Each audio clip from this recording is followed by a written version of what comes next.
ओम नमः शिवाय। आप सभी भक्तों का स्वागत है काली के भक्ति चैनल में। आज हम आपको सुनाने जा रहे हैं भगवान शिव की एक अद्भुत और प्रेरणादायक कथा, समुद्र मंथन और नीलकंठ की कथा।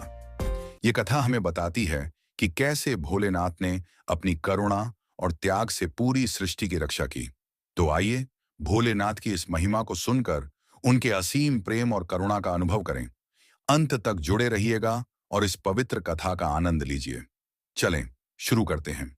किसी समय देवताओं और असुरों में अमृता प्राप्त करने के लिए अमृत की प्राप्ति को लेकर युद्ध हुआ। यह तय किया गया कि अमृत को प्राप्त करने के लिए समुद्र मंथन करना होगा। इस मंथन के लिए मंदराचल पर्वत को मथनी और वासुकी नाग को रस्सी बनाया गया।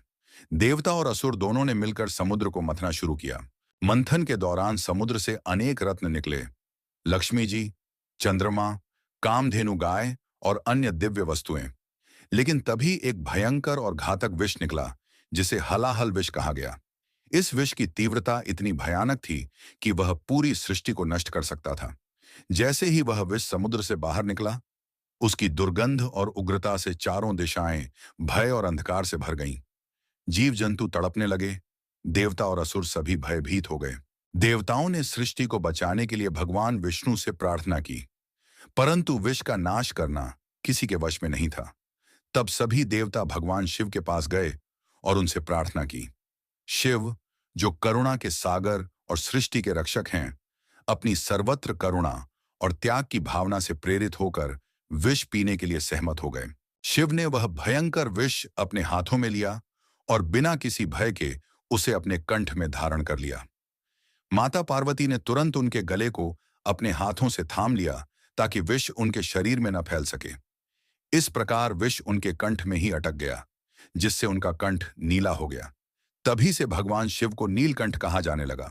भगवान शिव ने वह विष पीकर संसार को विनाश से बचा लिया।